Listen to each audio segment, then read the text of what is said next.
नमस्कार दोस्तों, मैं एस्ट्रोलॉजर सचिन स्वागत और अभिनंदन करता हूँ अपने सभी प्रिय दर्शकों का।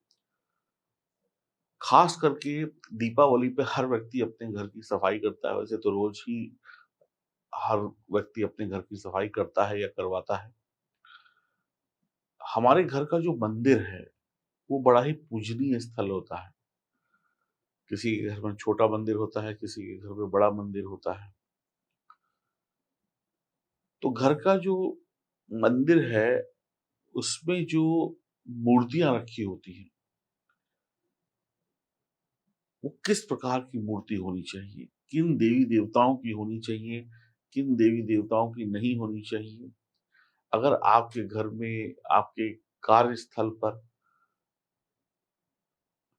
ये मूर्तियाँ हैं, तो आपको भारी हानि, भारी क्षति, मानसिक चिंता, टेंशन हो सकती है, यानी कि तकलीफ हो सकती है।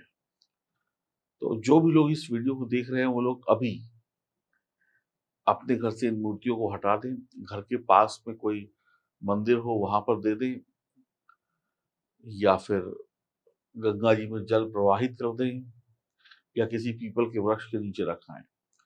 बिल्कुल भी देर नहीं करनी है इस वीडियो को देखने के बाद। जब देखें तो उसके कुछ घंटों बाद तक आप ये काम जरूर कर लें।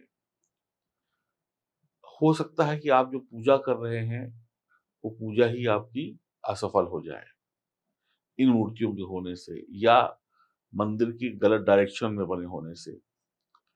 पूजा स्थल ईशान कोण में स्थापित होना चाहिए। पूजा करने वालों का मुंह उत्तर पूर्व दिशा की तरफ हो। भगवान तो दशों दिशाओं के मालिक होते हैं, तो भगवान के ऊपर दिशाओं का कोई नियम नहीं चलता है, लेकिन व्यक्ति के ऊपर नियम चलता है, आपके ऊपर, हमारे ऊपर जो सामान्य व्यक्ति हैं। तो पूजा स्थल ईशान कोण में स्थापित हो, पूजा करने वाले लोगों का मुंह उत्तर पूर्व दिशा की तरफ हो। इस प्रकार से मंदिर की स्थापना हो। अब मंदिर कई लोग जमीन पर रख देते हैं, नीचे रख देते हैं, थोड़ा-सा स्टैंड लगाया और रख दिया या उसके पाए लगाए और रख दिए। ये गलत है। और आप ऊँची कुर्सी पर बैठे हैं, भगवान नीचे बैठे हैं और वो भी अपने ड्राइंग रूम में या कहीं इधर-उधर मंदिर बना दिया। या तो मंदिर पूरा किसी एक कमरे में या अलग जगह पे पूजा घर हो, तो एक अलग बात है। लेकिन फिर भी आपने देखा ही होगा, आप किसी भी मंदिर गए होंगे, अधिकतर मंदिरों में भगवान आपसे ऊपर बैठे होते हैं, आपसे ऊँचे बैठे होते हैं। तो मंदिर थोड़ा ऊँचा बनाएँ। अब किन मूर्तियों को घर में रखने से आपको तकलीफ हो सकती है? पहली मूर्ति है, वो है नटराज की मूर्ति, जिसमें शंकर भगवान तांडव करते हुए हैं, नृत्य मुद्रा में हैं। ये मूर्तियाँ घर में नहीं होनी चाहिए, इनको हटा दें, अन्यथा घर में लड़ाई-झगड़े, टेंशन होती रहेगी, परिवार में अशांति बनी रहेगी। दूसरी, माँ काली का रौद्र रूप, उनकी जीभ निकली हुई है, गले में नरमुंड है शंकर भगवान, उनके पैरों के नीचे हैं, ये क्रोध रूप है। तो राक्षसों का वध करते हुए, तो माँ काली क्रोध में रहती है, तो इनकी मूर्ति या फोटो भी घर में नहीं होनी चाहिए। क्रोध करने वाले कोई भी देवता आपके घर में नहीं होने चाहिए। परिवार में झगड़े होते हैं और परिवार में सब लोग एक दूसरे के एंटी हो जाते हैं। शनिदेव, शनिदेव न्याय के देवता है। शनिदेव की दृष्टि जहां जहां पड़ती है, वहां वहां पर सर्वनाश हो जाता है। तो शनिदेव की भी कोई मूर्ति या फोटो नहीं होनी चाहिए। फिर आते हैं भैरवनाथ जी। भैरवनाथ को तंत्र मंत्र से खुश किया जाता है। भैरव जी की साधना के लिए तंत्र मंत्र चाहिए। और तंत्र मंत्र, तांत्रिक क्रियाएं एक सामान्य व्यक्ति नहीं कर सकता है, तो इसलिए उनकी मूर्ति या फोटो घर पे नहीं होनी चाहिए। तीसरा है खड़ी लक्ष्मी। ऐसी फोटोएं या ऐसी मूर्ति जिसमें लक्ष्मी जी खड़ी हों, अगर ऐसी फोटो या मूर्ति आपके घर में होगी, तो लक्ष्मी जी रुकेंगी नहीं, आएंगी और जाती जाएंगी। फिर आप कहते हैं ना, पैसा कमाया टिका नहीं। सुख आता है लेकिन जल्दी चला जाता है।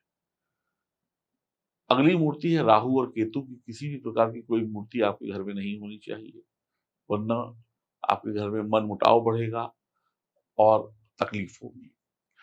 अब और अच्छे से समझ लीजिए कुछ चीजों को। जो भी हम घर में मूर्ति रखते हैं वो पीओपी की नहीं होनी चाहिए, प्लास्टर ऑफ पेरिस। ऐसी मूर्ति नहीं होनी चाहिए जिसके अंदर हॉलो हो, चाहे वो सोने की हो, चाहे वो चांदी की हो या मिट्टी की हो। हॉलो मतलब जिसके अंदर हवा भरी होती है। मूर्तियां पीतल की हो, सोने की हो, चांदी की हो ज्यादा बेहतर रहता है, लकड़ी की हो ज्यादा बेहतर रहता है, संगमरमर वगैरह की बढ़िया रहता है। जो आजकल बड़ी चमक धमक वाली मूर्तियां आ रही हैं, इनको पेंट करके बनाते हैं, उसी समय में मूर्तियों के आप देखेंगे रंग वगैरह छूट जाते हैं तो फिर वो खंडित हो जाती है। ऐसी मूर्तियां घर में ना रखें। अब मूर्ति जो आप लें वो चाहे किसी भी धातु की हो, वो ये जो अंगूठा होता है ना आपका अंगूठा, इससे बड़ी नहीं होनी चाहिए। हाथ के अंगूठे से बड़ी मूर्ति नहीं होनी चाहिए। हाथ के अंगूठे से बड़ी मूर्ति जो होती है, वो मंदिर के लिए होती है, घर के लिए नहीं होती है। इसके अशुभ परिणाम आपको मिलेंगे। ये मूर्तियाँ जो हाथ के अंगूठे से बड़ी होती हैं, वो प्राण प्रतिष्ठा के लिए होती हैं, मंदिर के लिए होती हैं, आपके घर के लिए, आपकी फैक्ट्री के लिए नहीं होती हैं। मंदिर में जो आप मूर्तियों के ऊपर लाल-पीली चुन्नी चढ़ाते हैं, उन मूर्तियों के ऊपर जो चुन्नी चढ़ी है उसको वक़्त-वक़्त पे उनकी सफाई करें, उसमें जो मिट्टी जम जाती है, छोटे-छोटे कण, ये भी ग्रहों को खराब करते हैं और भगवान का आशीर्वाद नहीं मिलता बल्कि भगवान नाराज़ हो जाते हैं। तो इन बातों को आप समझ गए होंगे तो आप अभी बिना देर किए इन सारी मूर्तियों को अपने घर से निकालें और हँसते, शांत मुद्रा में बैठे हुए भगवान लेकर आएँ। तभी आपकी दीपावली, धनतेरस, अन्य त्योहार अच्छे से मनेंगे, वरना गलत चीज़ें होंगी तो गलत रिज़ल्ट भी मिलेंगे, चाहे वो भगवान ही क्यों ना हो। आजकल का एक ट्रेंड चल गया है, आप कभी भी किसी शॉपिंग मॉल में जाएँ या कहीं पर भी जाएँ तो गणेश जी मिलते हैं, वो सिर्फ़ उनकी सूंड होती है, नीचे का धड़ नहीं होता। बुद्धाज़ की मूर्ति होती है, सिर्फ़ सर होता है उनका, नीचे का धड़ नहीं होता। वो डेकोरेटिव पीस होते हैं, भगवान के नाम पे डेकोरेशन वाली चीज़ें। ऐसी चीज़ें आपके घर में कतई नहीं होनी चाहिए, बिल्कुल नहीं होनी चाहिए। ये सब कुछ आपके घर की अशांति को बढ़ा देगा, टेंशन को बढ़ा देगा और आप परेशान हो जाएँगे। इस बात का भी विशेष ध्यान रखिएगा। तो ये थी वो जानकारी जो आपके पास हमेशा से होनी चाहिए। और एक प्रश्न यहाँ पर एक और उठता है कि क्या फ़ोटो रखी जा सकती है छोटी-बड़ी? जी हाँ, जो आप दीवार पे लगाने वाली फ़ोटो होती है, वो आप रख सकते हैं, उसमें छोटे-बड़े का कोई नियम नहीं है। मूर्ति में नियम है। तो ये थी छोटी-सी जानकारी, लेकिन ये इतनी महत्वपूर्ण जानकारी है, जिसको जानना बहुत ज़रूरी है, अन्यथा हम बहुत बड़ी गलती कर रहे होते हैं और परेशान हो रहे होते हैं। बात अच्छी लगी हो तो चैनल को सब्सक्राइब करिए, बेल आइकन के बटन को दबाइए, फेसबुक और इंस्टाग्राम पे फॉलो करिए। हरि ओम, नमस्कार।